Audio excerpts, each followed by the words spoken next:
Hello students, let's start the today's class with our chapter Cell Structure and Functions. So in this chapter we'll study about what is cell, what are cell organelles, okay, how a cell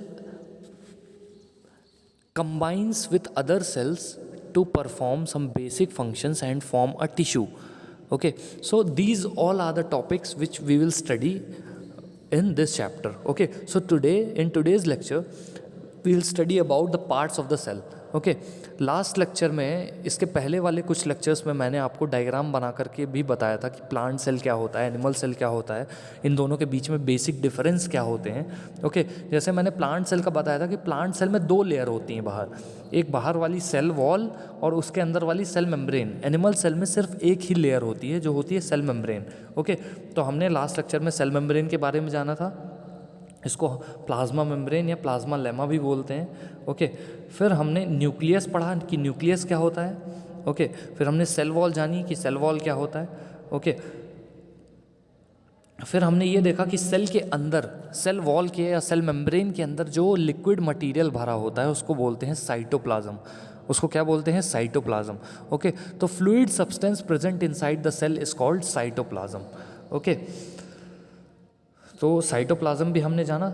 एक चीज़ मैं important आपको बता दूं, जैसे हमारी body में organs काम करते हैं वैसे ही सेल के अंदर सेल ऑर्गेनल्स काम करते हैं.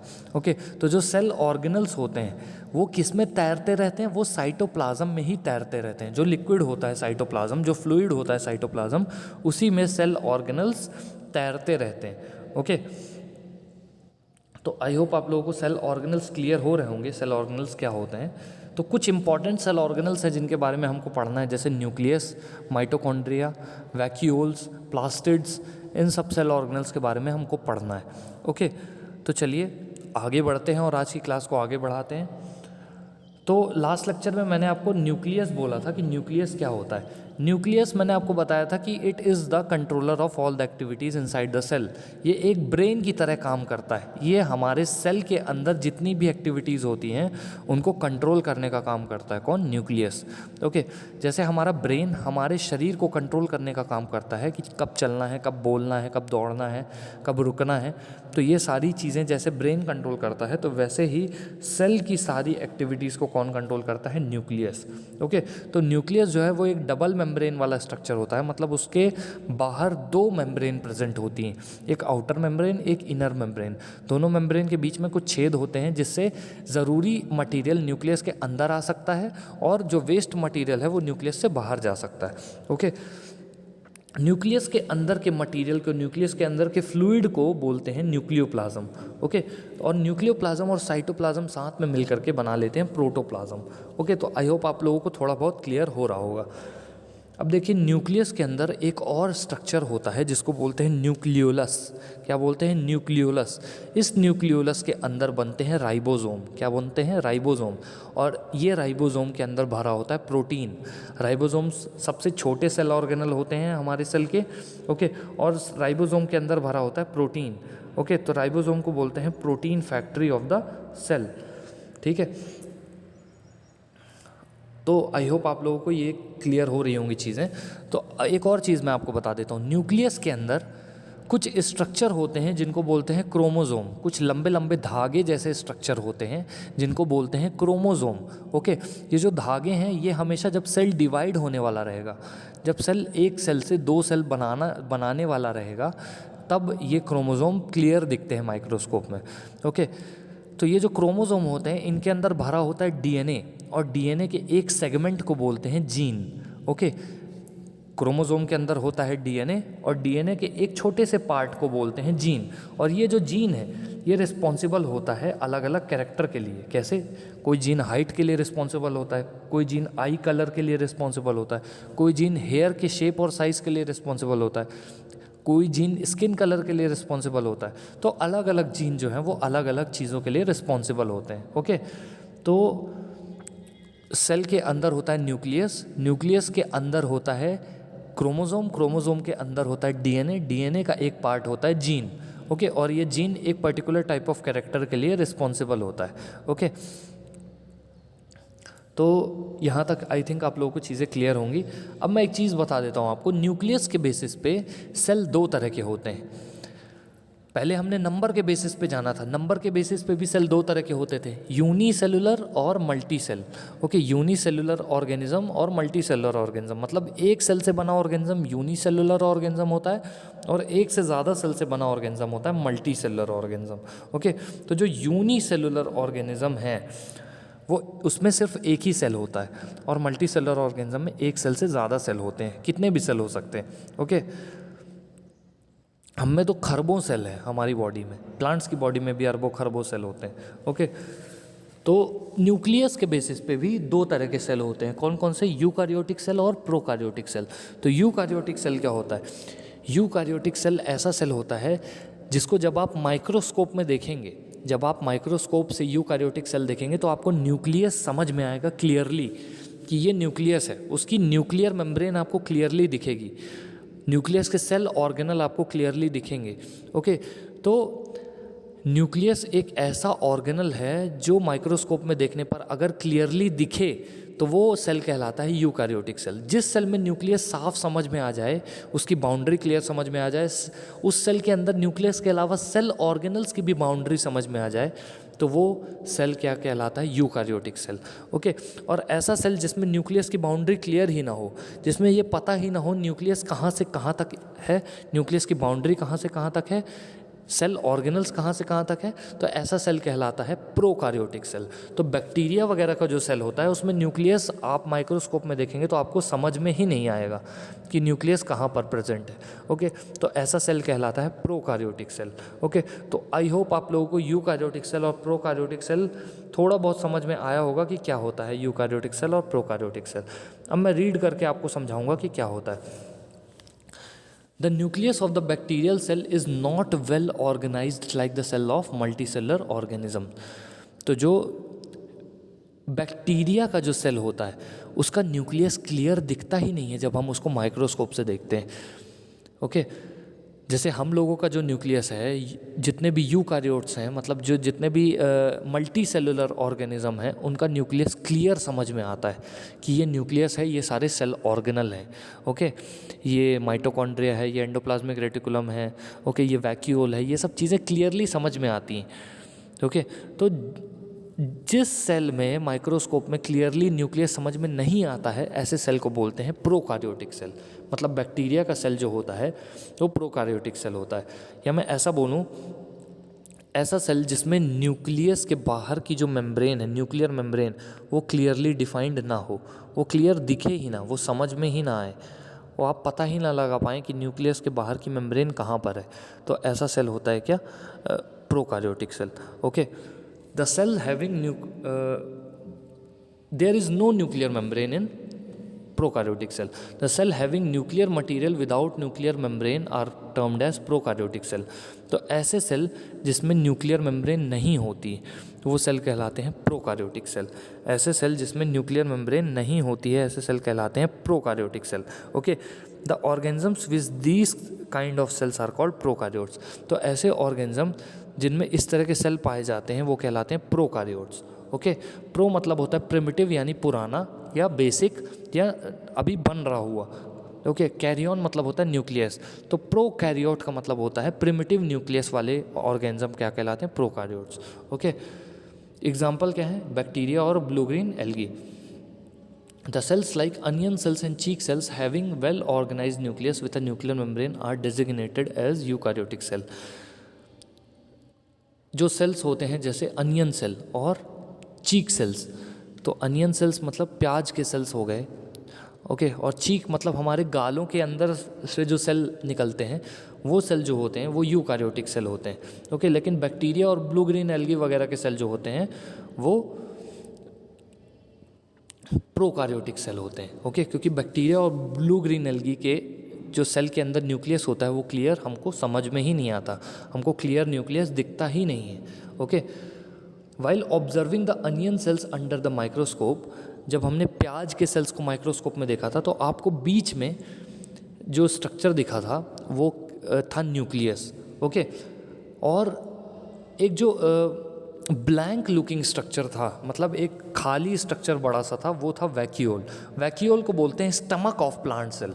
जैसे हमारे बॉडी में जो हमारा पेट होता है, स्टमक होता है, उसका काम क्या होता है? खाने को स्टोर करना। वैसे ही वैक्यूल को स्टमक ऑफ सेल बोलते हैं। स्टमक ऑफ सेल बोलते हैं क्यों? क्योंकि वैक्यूल के अंदर ज़रूरी पानी और खाना स्टोर किया जाता है। जो खाना और पानी सेल के लिए ज़रूरी होता है उसको स्टोर किया जाता है। ओके, तो vacuole is known as stomach of plant cell. It could be single and big as an onion cell. Vacuole बड़ा हो सकता है, एक ही वैक्यूल मेनली प्रेजेंट होता है, ठीक है, और ये वैक्यूल बहुत बड़ा होता है अनियन सेल में। Okay, cheek cells have smaller vacuoles. जो चीक सेल होते हैं वो एनिमल सेल होते हैं क्योंकि वो हमारे गालों से मिलते हैं। तो ये जो चीक सेल होते हैं इनका वैक्यूल छोटा होता है। क्यों छोटा होता है? क्योंकि हमारे बॉडी में वाटर को स्टोर करने के लिए अलग से ऑर्गन है। ओके, प्लांट्स में अलग से वाटर को स्टोर करने के लिए ऑर्गन नहीं है, तो प्लांट सेल के अंदर ही वाटर स्टोर किया जाता है। ओके, तो इसीलिए प्लांट सेल में जो वैक्यूल होते हैं वो लगभग 50 to 90% एरिया कवर करते हैं। ओके, लगभग आधे से ज़्यादा बड़ा होता है, सेल का साइज़ का आधा होता है वैक्यूल प्लांट सेल में। एनिमल सेल में बहुत छोटे होते हैं क्योंकि उसमें पानी वगैरह स्टोर करना नहीं होता है। Okay, large vacuoles are common in plant cell. जो बड़े वैक्यूल होते हैं वो प्लांट सेल में बहुत कॉमन होते हैं। Okay, vacuoles in animal cell are much smaller. Animal cell में जो वैक्यूल होते हैं वो काफ़ी छोटे होते हैं। You might have noticed several coloured bodies in the cytoplasm of the cells of tradescantia leaves. जो ट्रेडेस्केंशिया लीव्स होती हैं, तो ट्रेडेस्केंशिया लीव्स की जो सेल होते हैं उनके साइटोप्लाज्म में बहुत सारे कलर्ड बॉडीज़ होते हैं, अलग अलग कलर के स्ट्रक्चर पाए जाते हैं। जैसे आपको इस डायग्राम में दिख रहा होगा, एक प्लांट सेल मौजूद है और एक एनिमल सेल मौजूद है, तो न्यूक्लियस आपको क्लियरली दिख रहा होगा। बीच में जो खाली एरिया आपको दिख रहा है वो वैक्यूल है। जो बीच में आपको बड़ा सा खाली एरिया दिख रहा होगा वो वैक्यूल है।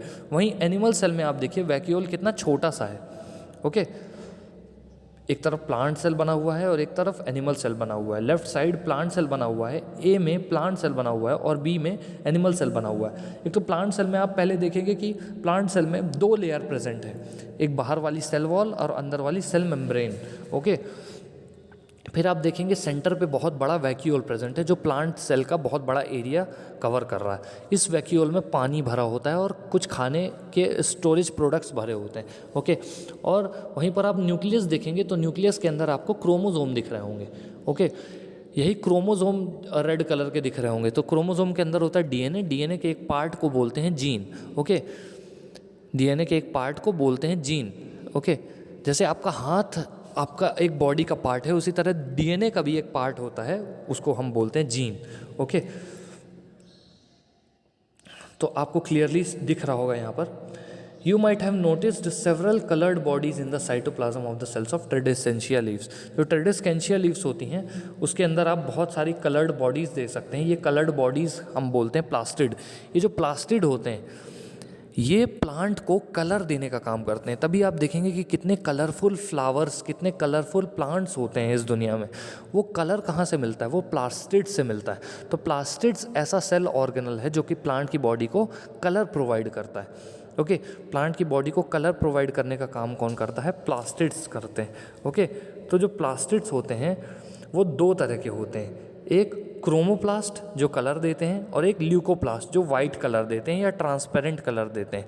ओके, तो जो क्रोमोप्लास्ट होते हैं, क्रोमोप्लास्ट अलग अलग कलर के प्लास्टिड होते हैं। कोई ग्रीन कलर का हुआ, कोई रेड कलर का हुआ, कोई ब्लू कलर का हुआ, कोई येलो कलर का हुआ। ओके, तो ये अलग अलग कलर हमको प्लास्टिड से ही मिलता है। तो प्लास्टिड छोटे से सेल ऑर्गेनल्स होते हैं जो कि प्लांट्स में कलर देते हैं। एक टाइप का क्रोमोप्लास्ट प्लास्टिड होता है जिसको हम बोलते हैं क्लोरोप्लास्ट। क्लोरो मतलब होता है ग्रीन। ओके, तो ग्रीन कलर का जो प्लास्टिड होता है उसको हम बोलते हैं क्लोरोप्लास्ट। यही क्लोरोप्लास्ट के अंदर भरा होता है क्लोरोफिल। इसी क्लोरोफिल की मदद से फोटोसिंथेसिस प्रोसेस होती है और जिसकी मदद से प्लांट्स अपना खाना बना पाते हैं। ठीक है, एक बार फिर मैं बताता हूँ मैंने क्या बोला। देखिए, प्लास्टिड्स 2 तरह के होते हैं, क्लोरोप्लास्ट और क्रोमोप्लास्ट। ओके, ये तो बात हो ही गई। प्लास्टिड 2 तरह के होते हैं। फिर से मैं बताता हूँ, थोड़ा सा मिस्टेक हो गया था मेरे से। प्लास्टिड्स 2 तरह के होते हैं, क्रोमोप्लास्ट और ल्यूकोप्लास्ट। क्रोमोप्लास्ट कौन से प्लास्टिड होते हैं? क्रोमोप्लास्ट कलर्ड प्लास्टिड होते हैं, जो कलर प्रोवाइड करते हैं। ओके, ऐसे प्लास्टिड जो कलर देते हैं उनको हम बोलते हैं क्या? क्रोमोप्लास्ट। और जो प्लास्टिड्स कलर नहीं देते, जो वाइट या फिर कलरलेस होते हैं, उनको हम बोलते हैं ल्यूकोप्लास्ट। तो हमको काम होता है किससे? क्रोमोप्लास्ट से। ओके, तो क्रोमोप्लास्ट में जो ग्रीन कलर देने वाला प्लास्टिड है उसको हम बोलते हैं क्लोरोप्लास्ट। ओके, तो इसी क्लोरोप्लास्ट के अंदर भरा होता है क्लोरोफिल, और यही क्लोरोफिल जो है, ये क्लोरोफिल जो है ये फोटोसिंथेसिस प्रोसेस करने में मदद करता है। ओके, तो चलिए मैं रीड करता हूँ। They are scattered in the cytoplasm of the leaf cells, these are called plastid. तो ये जो कलर्ड बॉडीज़ होती हैं जो साइटोप्लाज्म में प्रेजेंट होती हैं, इनको हम बोलते हैं प्लास्टिड्स। ओके, ये अलग अलग कलर के होते हैं, इनमें से कुछ ग्रीन पिगमेंट देते हैं, और ग्रीन कलर वाले प्लास्टिड को मैं आपको बता चुका हूँ क्या बोलते हैं? क्लोरोप्लास्ट। ओके, तो ग्रीन कलर का जो प्लास्टिड होता है उसको बोलते हैं क्लोरोप्लास्ट। ओके, ये ग्रीन कलर देते हैं लीव्स को, जो पत्तियाँ, जो पेड़ ग्रीन कलर के होते हैं वो इस ग्रीन कलर प्लास्टिड के कारण होते हैं। ये ग्रीन कलर प्लास्टिड क्या होता है? क्लोरोप्लास्ट। ओके, तो आई होप आप लोगों को क्लियर हो गया होगा कि क्लोरोप्लास्ट क्या होता है। You may recall that chlorophyll in the chloroplast of leaf is essential for photosynthesis. आपको ये रिकॉल हो रहा होगा कि जो क्लोरोफिल है वो फोटोसिंथेसिस के लिए ज़रूरी होता है प्लांट्स में। ओके, तो प्लांट्स जो है वो फोटोसिंथेसिस क्लोरोफिल की मदद से ही कर पाते हैं। Okay, comparison of plant and animal cell, यहाँ पर प्लांट और एनिमल सेल का कंपैरिजन दिया हुआ है। तो देखिए कुछ चीज़ें मैं आपको बता देता हूँ प्लांट और एनिमल सेल के बीच में क्या अलग होती हैं। देखिए सबसे पहले आपको दिख रहा होगा कि प्लांट सेल में 2 लेयर प्रेजेंट है बाहर। ओके, प्लांट सेल में बाहर 2 लेयर प्रेजेंट है। सबसे बाहर वाली जो है वो है सेल मेम्ब्रेन, सेल मेम्ब्रेन के बाहर वाली जो है वो है सेल वॉल। सबसे बाहर कौन सी लेयर प्रेजेंट है? Cell wall. प्लांट सेल की बात कर रहा हूँ। ओके, जो ए में है, तो प्लांट सेल में सबसे बाहर कौन सी प्रेजेंट है? Cell wall. उसके अंदर सेल मेम्ब्रेन। ओके, उसके अंदर जो लेयर प्रेजेंट है वो है cell membrane. Okay, cell membrane के अंदर भरा हुआ है क्लोरोप्लास्ट। ओके, क्लोरोप्लास्ट जो है उसमें सारे सेल ऑर्गेनल्स आ जाते हैं। उसमें न्यूक्लियस भी आ जाता है, वैक्यूल भी आ जाता है, माइटोकॉन्ड्रिया भी आ जाता है, गोल्जी बॉडी भी आ जाती है, एंडोप्लाज्मिक रेटिकुलम भी आ जाता है, प्लास्टिड्स भी आ जाते हैं। ओके, तो ये सब किसके अंदर आ जाते हैं? ये साइटोप्लाज्म में आ जाते हैं। ओके, फिर हम एनिमल सेल की बात करें तो एनिमल सेल में सिर्फ सेल मेम्ब्रेन प्रेजेंट है। यहाँ पर कोई किसी तरह की सेल वॉल देखने हमको नहीं मिलती। ओके, यहाँ पर आप देखेंगे सेंटर पे न्यूक्लियस प्रेजेंट है और वैक्यूल बहुत छोटा है। प्लांट सेल में वैक्यूल देखिए कितना बड़ा है। ढूंढिए वैक्यूल कहाँ पर लिखा हुआ है, वैक्यूल का साइज़ देखिए कितना बड़ा है ना। और एनिमल सेल में वैक्यूल कितना छोटा है, वाइट कलर का बना हुआ है, छोटा सा। ओके, ऐसा इसलिए क्योंकि प्लांट सेल को ज़्यादा पानी स्टोर करना पड़ता है। ओके, और एनिमल सेल को पानी स्टोर नहीं करना पड़ता है। तो प्लांट सेल को पानी स्टोर करना पड़ता है, इसीलिए प्लांट सेल में वैक्यूल इतना बड़ा होता है। एनिमल सेल में पानी स्टोर नहीं करना पड़ता है। एनिमल्स के पास अलग से ऑर्गन्स होते हैं पानी स्टोर करने के लिए। ओके, तो यही रीज़न है कि प्लांट सेल का जो वैक्यूल है वो बहुत बड़ा होता है और एनिमल सेल का वैक्यूल जो है वो बहुत छोटा होता है। ओके, तो आई होप आप लोगों को प्लांट सेल और एनिमल सेल में कंपैरिजन क्लियर हो गया होगा कि क्या होता है प्लांट सेल और एनिमल सेल के बीच में डिफरेंस। ओके, तो चलिए इस लेक्चर की हम समरी एक बार रिवाइज कर लेते हैं इसको वापस से। ओके, ये क्योंकि ये जो चैप्टर है ये आपका बहुत इम्पॉर्टेंट चैप्टर है, ये आपको लाइफ टाइम याद होना चाहिए ये चैप्टर। ओके, क्योंकि आगे जा कर के आपको बहुत हेल्प मिलेगी इस चैप्टर में। ओके, तो चलिए पहला पॉइंट है all organisms are made up of small parts called organ. ठीक है, सारे ऑर्गेनिज्म जितने भी लिविंग थिंग्स हैं इस दुनिया में, चाहे वो मैं हूँ, आप हो, प्लांट्स हो, एनिमल्स हो, ओके, कोई भी लिविंग थिंग हो, तो हर लिविंग थिंग किसका मिलके बना है? ऑर्गन्स का मिलके बना है। ओके, ये ऑर्गन्स बनते हैं टिश्यू से, और टिश्यू किससे मिलकर बनते हैं? सेल से। ओके, टिश्यू किससे मिलकर बनते हैं? सेल से। जैसे अगर मैं आपके कपड़ों की बात करूं तो आपके कपड़े जो हैं वो कहाँ से आते हैं? कॉटन से। ओके, कॉटन जो है, कॉटन को क्या किया जाता है? कॉटन के धागे बनाए जाते हैं। ओके, आप लोगों ने प्रीवियस चैप्टर्स में पढ़ा है, कॉटन के धागे बनाए जाते हैं, धागों से कपड़ा बनता है, कपड़े से शर्ट बनती है। उसी तरह सेल से टिश्यू बनता है। टिश्यू से ऑर्गन बनता है और ऑर्गन से ऑर्गन सिस्टम या ऑर्गेनिज्म बनता है। ओके, तो आई होप आप लोगों को क्लियर हो रहा होगा जो मैं बता रहा हूँ। Organs are made up of still smaller parts. Organs जो हैं वो बहुत छोटे छोटे पार्ट से मिलकर बने होते हैं जिनको बोलते हैं टिश्यू। और ये जो टिश्यू हैं, ये टिश्यू किससे मिलकर बनते हैं? सेल से मिलकर बनते हैं। ओके, जैसे एक शर्ट जो है वो कपड़े से बनती है, कपड़ा जो है वो धागे से बनता है और धागा जो है वो कॉटन से बनता है। तो वैसे ही जो हमारी बॉडी है वो किससे मिलकर बनती है? ऑर्गन से मिलकर बनती है। ऑर्गन टिश्यू से मिलकर बनते हैं और टिश्यू सेल से मिलकर बनते हैं। तो आई होप आप लोगों को क्लियर हो रहा होगा जो मैं बोल रहा हूँ। Organs are made of still smaller parts. The smallest living part of an organism is a cell. सबसे छोटा पार्ट जो होता है ऑर्गेनिज्म का वो क्या होता है? Cell. Cells were first observed by Robert Hooke in 1665। सबसे पहले सेल कहाँ देखे गए थे? एक पेड़ की छाल का टुकड़ा था। पेड़ की छाल होती है, जो पेड़ का हार्ड पोर्शन होता है उसको बार्क ऑफ द ट्री बोलते हैं। ओके, तो उस बार्क का एक छोटा सा टुकड़ा उसको कॉर्क बोलते हैं। तो उस कॉर्क को रॉबर्ट हुक ने माइक्रोस्कोप में देखा था, तो इनको मूविंग सेल दिखाई दिए थे। ओके, डेड सेल दिखाई दिए थे, सॉरी डेड सेल दिखाई दिए थे। तो इनको हनी कॉम जैसा स्ट्रक्चर दिखाई दिया था। हनी कॉम मतलब मधुमक्खी के छत्ते जैसा स्ट्रक्चर दिखाई दिया था। तो ये जो मधुमक्खी के छत्ते जैसा स्ट्रक्चर है, इसी के कंपार्टमेंट्स को क्या बोला गया था? सेल बोला गया था। ओके, इसी के कंपार्टमेंट्स को क्या बोला गया था? सेल बोला गया था, हर एक कंपार्टमेंट को। ओके, वैसे सेल का मतलब लैटिन में होता है स्मॉल रूम। सेल का मतलब क्या होता है? एक स्मॉल रूम, एक छोटा सा कमरा। ओके, तो जो सेल्स होते हैं वो बहुत छोटे छोटे रूम जैसे होते हैं। ओके, तो इसीलिए सेल को अ स्मॉल रूम बोलते हैं। तो सेल को सबसे पहले किसने डिस्कवर किया? रॉबर्ट हुक ने 1665 में। Cell exhibit a variety of shapes and size. Cell जो है वो अलग अलग शेप और साइज़ के होते हैं। ओके, सेल्स जो हैं वो अलग अलग शेप और साइज़ के होते हैं। Number of cells also vary from organism to organism. Cell का नंबर एक ऑर्गेनिज्म से दूसरे ऑर्गेनिज्म में चेंज हो सकता है। जैसे ह्यूमन बींग्स के अंदर ट्रिलियन सेल होते हैं। ओके, लेकिन अगर एक डॉग होगा तो डॉग के अंदर हो सकता है बिलियन सेल हो।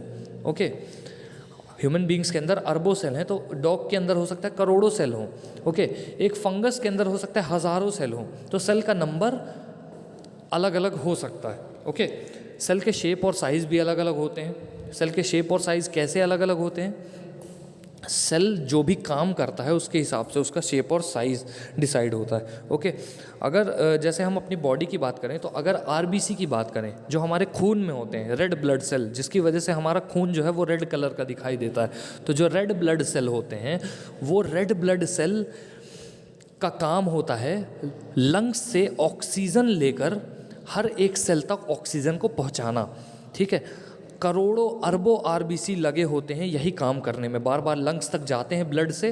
ओके, और लंग्स से ऑक्सीजन लेकर हर एक सेल तक को पहुंचाते हैं, क्योंकि हर एक सेल को ज़िंदा रहने के लिए ऑक्सीजन की ज़रूरत पड़ती है। ओके, तो हर एक सेल को हमारी बॉडी में आरबीसी जो है पहुंचाते हैं। तो आरबीसी इसीलिए उनको ऑक्सीजन को अपने अंदर भर कर ले जाना पड़ता है, इसीलिए वो कटोरे जैसे होते हैं, हॉलो होते हैं। ओके, वो एक कटोरी जैसा शेप होता है उनका। ठीक है, हमारे बॉडी में जो हमको सिग्नल्स मिलते हैं, जैसे हम गर्म बर्तन को टच करें तो हमें गर्म लगता है। वो गर्म क्यों लगता है? क्योंकि कुछ सेंसरी ऑर्गन्स प्रेजेंट होते हैं, कुछ सेंसरी सेल्स प्रेजेंट होते हैं जिनको हम बोलते हैं न्यूरॉन्स।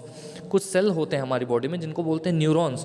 तो वो न्यूरॉन तार जैसे लंबे होते हैं। ओके, वो तार जैसे लंबे न्यूरॉन उस गर्म वाले सिग्नल को दिमाग तक पहुंचा देते हैं।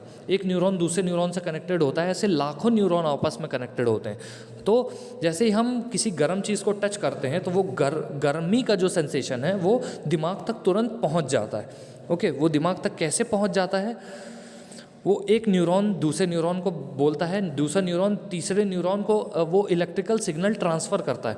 जैसे बिजली के तार हमारे घर में, जैसे ही हम बटन चालू करते हैं तो बल्ब जल जाता है। ओके, तो बटन चालू करने से तार में इलेक्ट्रिसिटी फ्लो होती, करंट फ्लो होता है। ओके, तो बटन चालू करने से जैसे तार में करंट फ्लो होता है, उसी तरह जब हम किसी गर्म चीज़ को टच करते हैं, जब हम किसी खतरनाक चीज़ को टच करते हैं तो हमारे दिमाग तुरंत बोलता है उससे पीछे हटो। ओके, तो ये किसके थ्रू पॉसिबल होता है? ये न्यूरॉन्स से पॉसिबल होता है। ओके, तो आप ये मैं बताना चाह रहा हूँ कि जो सेल का शेप और साइज़ है, जो सेल की बनावट है, वो उसके काम पे डिपेंड करती है। ओके, वो उसके काम पे डिपेंड करती है। देखिए हाथी के सेल भी बहुत छोटे हो सकते हैं और इंसान के सेल भी बहुत बड़े हो सकते हैं। तो ऐसा नहीं है कि जानवर के साइज़ के ऊपर सेल का साइज़ डिपेंड करता है। जानवर का साइज़ कुछ भी हो, सेल छोटे बड़े सब तरह के होते हैं। सेल का शेप और साइज़ सिर्फ उनके काम पे डिपेंड करता है, ना कि जानवरों के साइज़ पे। ओके, तो आई होप आपको ये बात क्लियर हो गई होगी। Some cells are big enough to be seen with the unaided eye. कुछ सेल्स इतने बड़े होते हैं कि हम अपनी आंखों से देख सकते हैं, जैसे मुर्गी का अंडा, ऑस्ट्रिच का अंडा।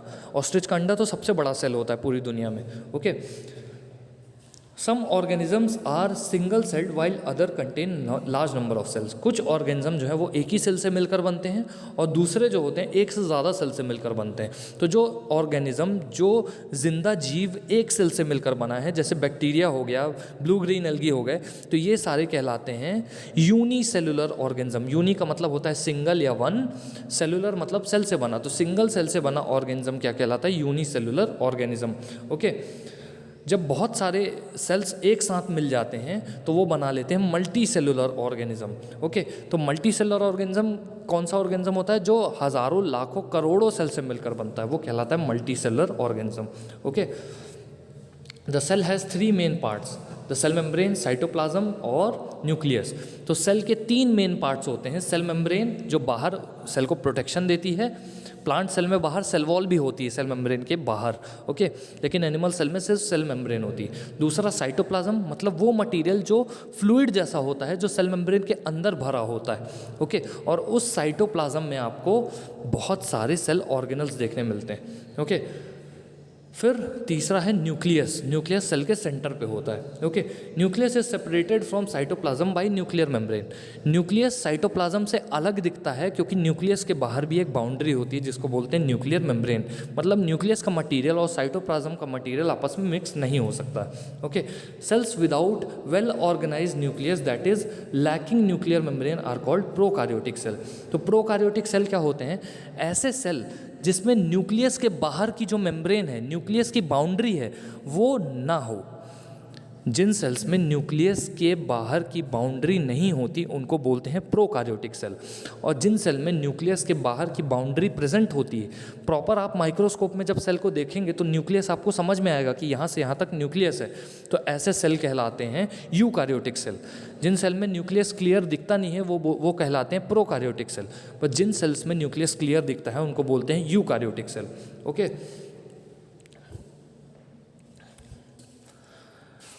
तो आगे बढ़ते हैं। Plant cell differ from animal cell in having an additional layer around the cell membrane termed as cell wall. Plant cell animal cell से अलग कैसे होते हैं? सबसे पहला जो डिफरेंस है दोनों में वो ये है कि जो प्लांट सेल होते हैं उनके बाहर सेल वॉल प्रेजेंट होती है। प्लांट सेल जो है वो सबसे बाहर उनके सेल वॉल होती है। जैसे हमारे घर के बाहर वाले दरवाजे के बाहर एक बाउंड्री होती है, उसी तरह सेल के, प्लांट सेल की मैं बात करूं तो प्लांट सेल के बाहर एक बाउंड्री होती है जिसको बोलते हैं हम सेल वॉल। उसके अंदर होती है सेल मेम्ब्रेन, लेकिन एनिमल सेल में सिर्फ सेल मेम्ब्रेन होती है, कोई सेल वॉल नहीं होती। ऐसा इसलिए क्योंकि प्लांट्स जो होते हैं वो अपने दुश्मनों से, अपने खतरों से भागने के लिए वो किसी तरह वो भाग नहीं सकते। पहली बात, ओके, वो चल फिर नहीं सकते। जानवर तो उनको खतरा होगा तो वो भाग सकते हैं, ओके, हमको खतरा होगा तो हम भाग सकते हैं। तो हमारी जो सेल्स होते हैं, हमारे सेल्स के बाहर सेल वॉल नहीं प्रेजेंट होती, लेकिन प्लांट्स को एक जगह खड़े रहना है, गर्मी में, धूप में, ओके, पानी में, एक ही जगह खड़े रहना है। तो उनके सेल्स को एक्स्ट्रा मजबूती की ज़रूरत पड़ती है, प्रोटेक्शन की ज़रूरत पड़ती है। तो प्रोटेक्शन के लिए, एक्स्ट्रा प्रोटेक्शन के लिए उनके सेल के बाहर एक सेल वॉल भी होती है जो कि बहुत कठोर होती है। ओके, अब प्लांट सेल के अंदर, सेल मेम्ब्रेन के अंदर साइटोप्लाज्म भरा होता है, पानी जैसा फ्लूइड होता है जिसमें सारे सेल ऑर्गेनल्स होते हैं। तो साइटोप्लाज्म में ही एक सेल ऑर्गेनल होता है जिसको बोलते हैं प्लास्टिड, जो प्लांट सेल को कलर प्रोवाइड करता है। ओके, तो कलर देने वाला जो सेल ऑर्गेनल है वो है प्लास्टिड। तो प्लांट अलग अलग कलर के होते हैं, रेड, ब्लू, ग्रीन, येलो, है ना। तो ये सब कलर कौन देता है? प्लास्टिड देता है। तो एक सेल ऑर्गेनल जो होता है जो कलर देने का काम करता है वो है प्लास्टिड्स। ओके, तो प्लास्टिड जो है वो 2 तरह के होते हैं, क्रोमोप्लास्ट CHROMOPLAST, क्रोमोप्लास्ट, और ल्यूकोप्लास्ट, ल्यूको मतलब LEUCOPLAST। तो क्रोमोप्लास्ट और ल्यूकोप्लास्ट नाम के दो प्लास्टिड होते हैं, दो कैटेगरी होती हैं। पहला जो है क्रोमोप्लास्ट, इसमें सारे कलर वाले प्लास्टिड आ जाते हैं जिसमें अलग अलग कलर होते हैं, और ल्यूकोप्लास्ट में वाइट या कलरलेस या ट्रांसपेरेंट प्लास्टिड आ जाते हैं। Okay, plastid PLASTID। ओके, तो जो क्रोमोप्लास्ट होते हैं उसमें सारे कलरफुल प्लास्टिड्स आ जाते हैं। तो इन कलरफुल प्लास्टिड्स में से प्लांट्स के लिए जो सबसे ज़रूरी प्लास्टिड होता है वो होता है क्लोरोप्लास्ट, क्योंकि ये ग्रीन कलर का प्लास्टिड होता है। ओके, यही क्लोरोप्लास्ट के अंदर भरा होता है एक लिक्विड जिसको बोलते हैं क्लोरोफिल। इसी क्लोरोफिल की मदद से प्लांट सेल में फोटोसिंथेसिस होता है, और जिससे प्लांट्स अपना खाना ग्लूकोज बना पाते हैं। ओके, फोटोसिंथेसिस किसकी मदद से होता है? देखिए, फोटोसिंथेसिस के लिए कार्बन डाइऑक्साइड, क्लोरोफिल, सनलाइट और याद करिए वाटर। ओके, तो ये चारों चीज़ें बहुत ज़रूरी हैं। ओके, तो वाटर, कार्बन डाइऑक्साइड, क्लोरोफिल और सनलाइट। तो यहाँ जो क्लोरोफिल है ये क्लोरोप्लास्ट नाम के प्लास्टिड के अंदर भरा होता है। ये ग्रीन पिगमेंट होता है जो कि सन की लाइट को ट्रैप करके ये जो चारों चीज़ें आपस में रिएक्शन करके फिर प्लांट फूड या कार्बोहाइड्रेट या स्टार्च या ग्लूकोज, कुछ भी बोलूँ मैं, चाहे मैं कार्बोहाइड्रेट बोलूँ, चाहे मैं स्टार्च बोलूँ, चाहे ग्लूकोज बोलूँ, चारों चीज़ें एक ही हैं। ओके, ये बनाया जाता है। तो प्लांट्स ये बनाते हैं। ओके, इसीलिए प्लांट्स को क्या बोलते हैं? Autotrophs. Okay, plant cell has a big central vacuole unlike a number of small vacuoles in animal cell. Plant cell का जो वैक्यूल होता है वो काफ़ी बड़ा होता है, एनिमल सेल में वैक्यूल छोटा होता है। वैक्यूल क्या होता है? ऐसा सेल ऑर्गेनल होता है जो कि स्टोरेज का काम करता है। प्लांट सेल में वो पानी स्टोर करता है, एनिमल सेल में कुछ फूड मटेरियल स्टोर करता है। ओके, तो जो प्लांट सेल का वैक्यूल होता है उसको पानी स्टोर करना पड़ता है, इसलिए वो काफ़ी बड़ा होता है। ओके, तो गाइज़ ये चैप्टर आप लोगों का पूरी तरह से ख़त्म हो गया है। मैंने रिवीजन भी करवा दिया है लास्ट में पूरा। ओके, तो आई होप आप लोगों को ये चैप्टर पूरी तरह से क्लियर हो गया होगा। जो भी डाउट्स हैं आप लोगों के, प्लीज़ मेरे से डाउट्स पूछिए। आप लोगों में से कोई डाउट्स नहीं पूछता। एग्ज़ाम में मैक्सिमम लोगों को क्वेश्चन नहीं बनते हैं। जब डाउट्स आप लोगों को नहीं है तो मतलब आपको सब समझ में आ गया है। जब सब समझ में आ गया है तो एग्ज़ाम में बनना चाहिए, बट एग्ज़ाम में आपको बनता नहीं। ओके, तो गाइज़ डाउट्स पूछिए, हेजिटेट मत करिए कि सर क्या सोचेंगे, बताएंगे भी या नहीं बताएंगे। बिल्कुल बताएंगे। ओके, तो guys that's all for now. Thank you so much.